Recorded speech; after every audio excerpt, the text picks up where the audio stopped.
सिर्फ aluminium foil का एक छोटा सा टुकड़ा मरोड़कर आप अपने घर से कॉकरोच, चूहों और इल्लियों को आसानी से भगा सकते हैं। जैसा कि आप जानते हैं, इल्लियों और कॉकरोच की अफजाइश का मौसम आता है। हमारे घर के किचन में कुछ ऐसे मेहमान आना शुरू हो जाते हैं जिन्हें हम बिल्कुल भी पसंद नहीं करते। ये अचानक जाहिर होते हैं, बहुत नागवार होते हैं और बहुत से लोगों को सफाई और सेहत के बारे में भी परेशान करते हैं। लेकिन मैंने सिर्फ एल्यूमिनियम फॉइल की इसी एक छोटी सी गेंद की मदद से इन्हें भगाने का ऐसा तरीका ढूंढ लिया है। आज की वीडियो में मैं आपको वो राज बताऊंगी, वो खुफिया टिप बताऊंगी। इस खुफिया टिप को घर पर कैसे तैयार किया जाएगा ताकि कॉकरोच को मुकम्मल तौर से दूर रखा जा सके घर से। और यहाँ मैं आपको एक और चीज भी बता दूं, इसके इस्तेमाल से चूंटियां, कीड़ियां और इसके अलावा छिपकलियां भी खत्म हो जाएंगी। और आपसे गुजारिश है कि वीडियो को आखिर तक जरूर देखें, क्योंकि आखिर में मैं एक ऐसा तरीका बताऊंगी जो इतना ही मुफीद है। चलें जी, शुरू करते हैं अपनी वीडियो को। सबसे पहले कॉकरोच को अपनी तरफ मुतवज्जा करने के लिए हम यहाँ पर 2 टेबलस्पून खाने के चम्मच सफेद चीनी लेंगे।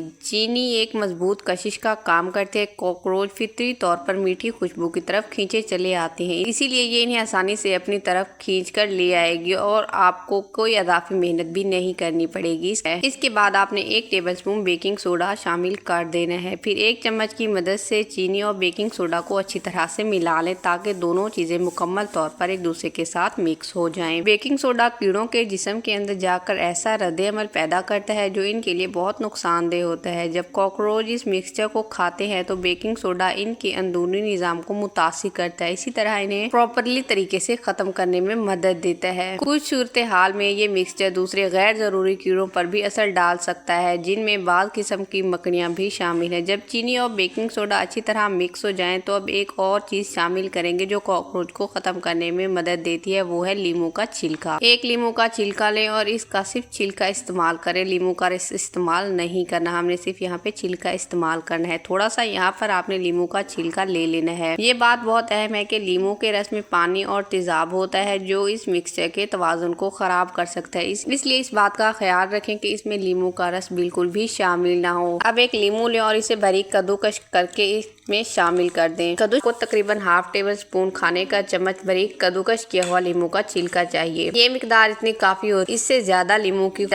की खुशबू पैदा हो जाती है जो बेकिंग सोडा की बू को छुपा देती है और साथ ही इस चारे को कॉकरोच के लिए ज्यादा पुरकशिश बना देती है। अब लीमू के कद्दूकस किए हुए छिलके को इस प्याले में डाल दे जिसमें चीनी और बेकिंग सोडा का मिक्सचर मौजूद है। फिर तमाम चीजों को अच्छी तरह से मिक्स कर ले तब ताकि सब अज्जा मुकम्मल तौर पर आपस में मिक्स हो जाए। याद रखें ये मिक्सचर खुश्क होना चाहिए, गीला नहीं होना चाहिए। लीमू का छिलका जो बाकी हिस्सा आखिर में इसमें टूथपेस्ट शामिल करें। आप अपने घर में मौजूद कोई भी टूथपेस्ट इस्तेमाल करते हैं वो आपने इसमें ऐड कर देनी है। तकरीबन 1 से 2 टेबलस्पून आपने इसमें टूथपेस्ट निचोड़कर प्याले में डाल देनी है। फिर तमाम अज्जा को अच्छी तरह से मिला लें ताकि सब चीजें अच्छी तरह से एक दूसरे में मिक्स हो जाएं। यहाँ टूथपेस्ट बहुत अहम किरदार अदा करता है। ये खास तौर पर कॉकरोच को खत्म करने में मुयसर होता है, क्योंकि ये सिर्फ बड़े कीड़ों को ही नहीं मारता। जब कॉकरोच इस मिक्सचर को अपने घोंसले तक ले जाते हैं तो टूथपेस्ट इनके अंडों को भी नुकसान पहुँचाता है और घोंसले को तबाह करने में मदद देता है। कॉकरोच से निपटने में सबसे मुश्किल काम सिर्फ उनको मारना नहीं जो आपको नजर आते हैं, बल्कि असल मसला उनके अफजाइश को रोकना होता है, यानी उसकी पैदाइश को। कॉकरोच के अंडे बहुत कम वक्त में बड़ी तादाद में निकल सकते हैं, इसीलिए अक्सर ऐसा होता है कि कॉकरोच दोबारा बहुत जल्दी वापस आ जाते हैं। ये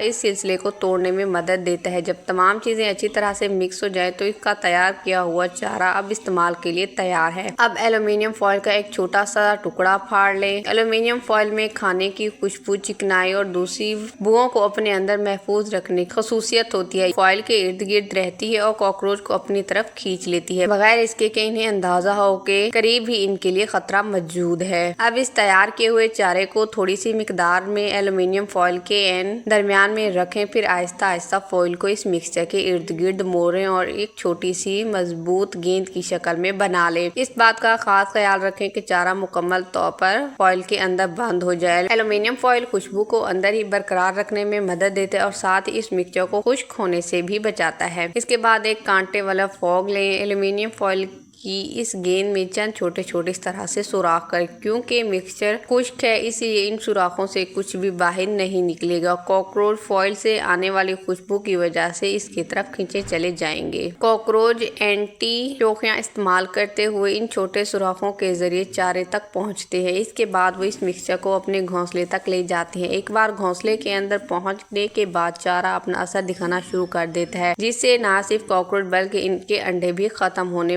लग जाते हैं। अब इन्हें इन जगहों पर रखें जहां कॉकरोच सबसे ज्यादा जाहिर होते हैं। अच्छी जगहों में शामिल है किचन का कैबिनेट के अंदर, रेफ्रिजरेटर के नीचे, चूल्हे के करीब या अंधेरे कोनों में जहां खाने के टुकड़े और नमी जमा होती है। ये वो जगह है जहां कॉकरोच ज्यादा आते हैं और अक्सर रात के वक्त इन रास्तों से गुजरते हैं। वक्त के साथ साथ कॉकरोच की तादाद मुसलसल कम होती जाएगी और इन जगहों पर दोबारा घोंसले बनाने का इम्कान बहुत कम हो जाएगा। अब चलते हैं दूसरे तरीके की तरफ, जो कॉकरोच को भगाने के लिए बहुत ही आसान सा तरीका है। ये तरीका आसान है, कम खर्च है और घर के अंदर इस्तेमाल के लिए बहुत ही महफूज है। इस नुस्खे को तैयार करने के लिए सबसे पहले वही लीमू दोबारा इस्तेमाल करेंगे जिनके छिलके हमने पहले कद्दूकश किए थे। अब इन्हें आधा काट लें और लीमू का रस एक पैमाइश के कप में निचोड़ लें। एक गिलास पानी लें। गर्म पानी लीमू की खुशबू को ज्यादा यकसा तौर पर फैलाने और देर तक कायम रखने में मदद देता है। अगर आप असर बढ़ाना चाहते हैं तो एक चाय का चम्मच नमक भी शामिल कर सकते हैं। इस वक्त तक खिलाएं जब तक नमक मुकम्मल तौर पर हल ना हो जाए। हल तैयार होने के बाद इसे एक स्प्रे बोतल में डालें। आप इस स्प्रे को उन जगहों पर इस्तेमाल कर सकते हैं जहां कॉकरोच ज्यादा दिखाई देते हैं, जैसे किचन का कैबिनेट, सिंक के नीचे, रेफ्रिजरेटर के इर्द गिर्द, चूल्हे के करीब और दीवारों के कोनों या